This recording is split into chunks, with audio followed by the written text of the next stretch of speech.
admitting genocide in their military campaign against Hamas in Gaza.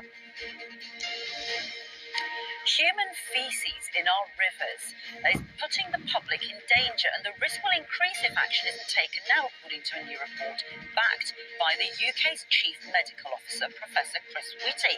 The report by the Royal Society of Engineering called for an upgrade of the UK's sewage system and more widespread testing of the country's waterways. It comes as thousands of residents in Brixham in Devon had to resort to boiling tap water after their supply was polluted with a parasite thought to have come from cow feces, which lead into damaged pipes. The parents of a baby girl say they will never forgive the callousness of a nursery nurse who's been convicted of the manslaughter of their wonderful daughter. Kate Ruffley, who's 37, strapped 9-month-old Genevieve Meehan face down onto a beanbag for more than 90 minutes as punishment for not sleeping long enough. Ruffley will be sentenced tomorrow. Outside court, Genevieve's father, John Meehan, paid tribute to her. For many, Genevieve is just the baby that was seen on CCTV or discussed in evidence during this trial. But to us, she is our precious and wonderful daughter, and she is not to be defined by the manner of her death. Plans to get unemployed Brits to fill jobs once held by foreign workers is being announced today. The Work and Pensions Secretary will talk of building a new economic model based on British talent as part of a move to reduce immigration levels and ensure the UK is less reliant on cheaper overseas labour. Let's get more on this from our political correspondent Louisa James, who's at Westminster. Louisa, you're more used to talking about illegal immigration and the small boats, but this is actually about those who are legally allowed to work here. But those migration numbers, according to the government, too high. Yeah, net migration reached a record level in 2022 of nearly 750,000. The government says that is way too high, and they've been doing various things since then to try to bring it down, including restricting student visas and stopping care workers bringing their families with them. What that means, the Work and Pensions Secretary Mel Stride will say today, is that 300,000 odd people who came here last year wouldn't now be able to do so. And he says that presents what he calls a recruitment challenge to the kind of sectors which really rely on migrant workers, particularly care, hospitality and construction. But he will frame that today as an opportunity for British workers. In other words, those currently on unemployment benefits will be pushed towards jobs in those sectors, and they'll be given so-called skills boot camps to prepare them for those jobs. Now, Labour have described this as another talking shop, and those in the care industry in particular who we've spoken to say that it could backfire.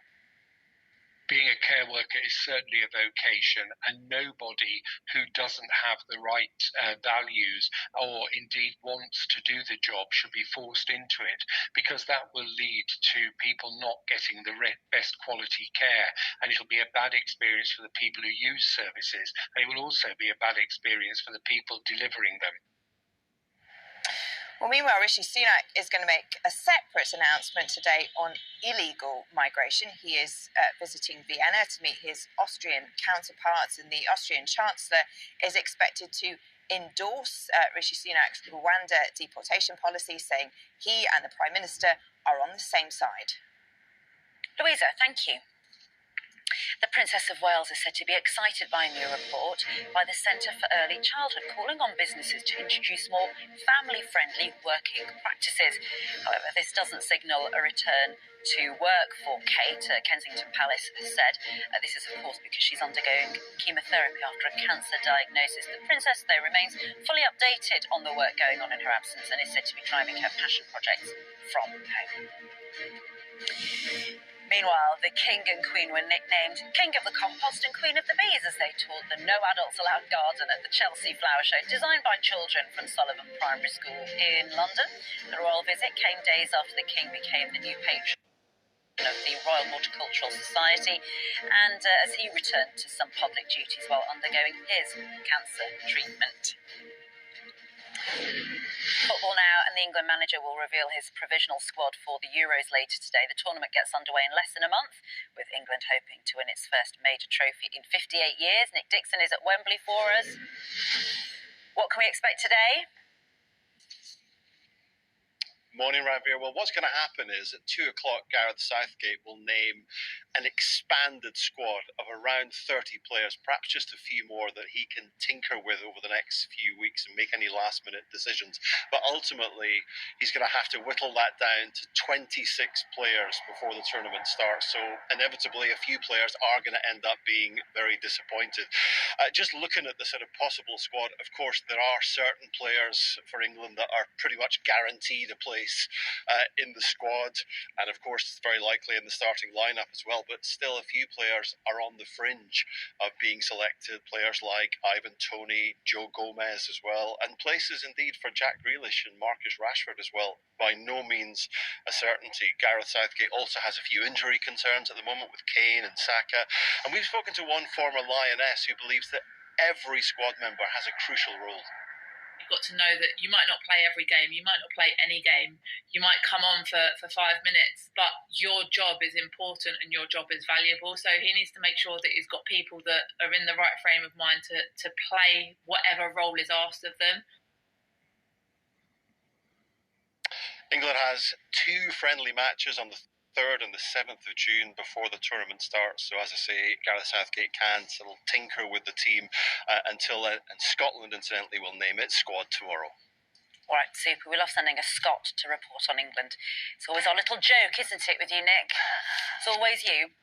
Thank you so much. Yes. And that's it. You're up to date. Ranveer, thanks very much Shirley. indeed. Okay, it was a scorcher again yesterday. I have a feeling it isn't going to stay that way. Do you know, it was 23 degrees yesterday, but it felt warmer. Even when I checked the thermometer, I was like, really? Because the sun is so strong now. Yeah, exactly. We have 1 month until the solstice. Not that I want to ruin it for everybody, but weather-wise, if the warmth and sunshine is something you don't like, then you will like this forecast. Looks like things are heating up. Box Boilers, proud sponsors of weather on Good Morning Britain. Yes, because it's all changed. We've had high pressure dominating, and where it's been warm and sunny, it's felt beautiful, those blue skies, but that's really not for everybody. Now, things change. Low pressure moves up from the near Atlantic, from the southeast, and that brings with it more unsettled weather. What does that mean? It means cloud, it means wind, it means rain, and also the chance of some thunderstorms. So for today, that is what we've got, and it also brings with it the cloud, which means a tumble in temperatures. Today, we still get to 23 in the sunshine. Slowly, those temperatures moderate, but actually, it still remains above average as we head through the next few days. So today is one of sunshine and heavy thundery showers. There's warnings in force at the moment through Northern Ireland and southwest England, but we're likely to see more issued later on today. So we start off largely dry, showers initially for central areas, but then basically hit and miss showers. We sort of call them popcorn showers. They bubble up and then they sort of decay down. So in between in the sunshine, high teens, low 20s, when those showers come through, heavy and thundery with gusty winds, and there's more wet weather arriving as we head through tomorrow still. For the weather where you are in detail, go to itv.com/weather.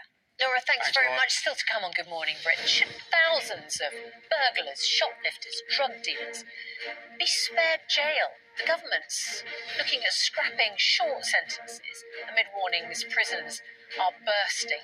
We'll hear from an ex-offender who says prison doesn't work. We need better rehabilitation. Let us know what you think. We're debating that after 8. Well, a fascinating one here from Phil on email. He says he did a prison sentence for an offence he committed in 2010. And I quote him, he says, "It rehabilitated me and I don't regret going to jail for 1 second as I needed to go to prison. It changed the course of my life. Prison, in my experience, can be a good thing." Fascinating. All right, plus Jonathan Dimbleby, he'll be joining us with this intriguing question. Who actually won World War II? Was it the Allied D-Day invaders? Or was it actually Stalin's Russian army?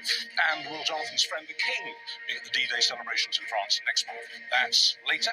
And what does he think about the fact we don't appear to have enough planes to send to the commemoration? Got one plane, allegedly, possibly 2. But probably 1. Well, we keep saying it, don't we? Nothing works anymore. Except here. It's perfect. It's 6:24. Now we're going to get the news, the travel, and the weather wherever you are. See you in a moment.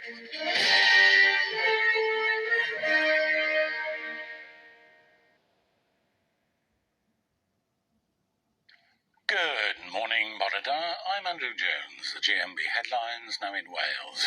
Welsh victims of the infected blood scandal say it's not over yet ahead of an expected UK government announcement. Prime Minister Rishi Sunak vows to put things right and pay the long overdue compensation. Details will be set out later in the Commons. Most of us got what we wanted. Justification, and we weren't delusional. We were right when we said people lied, destroyed evidence.